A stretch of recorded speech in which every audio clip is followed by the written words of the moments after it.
There's a new star sign. I'm no longer a Sagittarius. My whole life has been a lie. Hey guys, how's it going? I hope you're having a good morning, evening or afternoon. I was going to spend this whole video just taking a piss out of astrology and horoscopes, but then I realised I didn't understand what they were. And you can't make fun of something that you don't understand. So let's understand it together and be objective and non-judgmental about it, even if it is just ancient pseudo-scientific bullshit. Now, astrology is believed was first thought of by a group of people in Babylon in 3000 BC. Now, they believed that the positions of celestial bodies could affect your personality, your fate, your destiny, who you were going to become, and just even your day. Now, this was way before Jesus and Christianity, and this was a very respected field. Now, this whole thing carried on for a while, but slowly it started to lose significance and less people paid attention to it. That is until 500 BC when a philosopher called Plato decided to study astrology extensively. Now, because Plato is a very renowned and famous and respected philosopher, because he was studying it, astrology then just took off again. That is, until the 1600s, Christianity became the dominant force in most of the world, and they decided that the idea that stars and planets could somehow influence things went against their idea of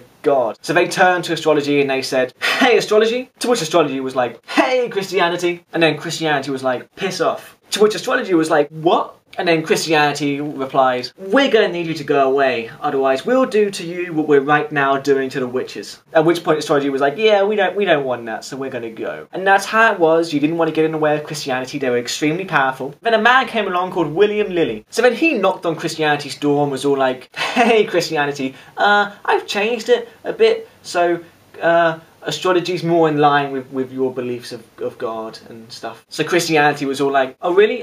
What's it called?" And then with a stroke of genius, and then with a stroke of genius, oh fuck it. And then with a stroke of brilliance, he replied,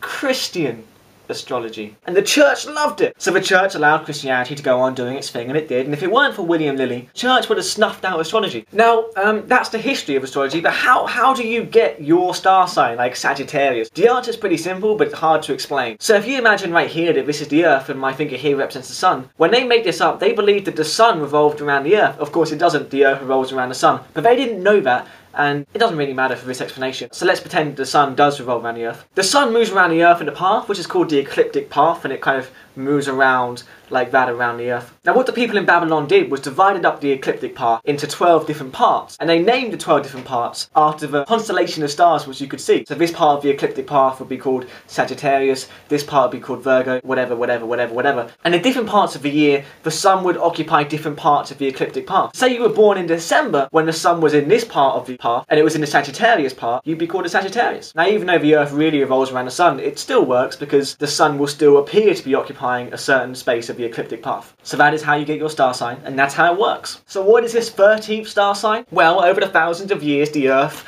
has wobbled and changed on its axis, and a new constellation of stars has entered the ecliptic path. Now the thing is, we've known about this extra star sign for like 1,000 years, but for whatever reason, it's only just come a big thing now. And the reason why people think it's a big deal is if you're going to add this 13th star constellation within the path, you're going to have to change dates, and some people who thought they were something will have to be something else. Now you're probably wondering what this means for you. So let me tell you. This changes absolutely nothing. It is the biggest load of bullshit, completely scientifically unfounded, and completely logically ridiculous. Now we're joking about this, but I guarantee between now and the time that I next upload a video, someone, somewhere will sue someone else because they've based their lives on a star sign, and now their star sign has changed, and they're going to sue a newspaper or the National Bullshit Astrology Association or something like that. It's going to happen. I guarantee it. Before next video. I'll see you soon.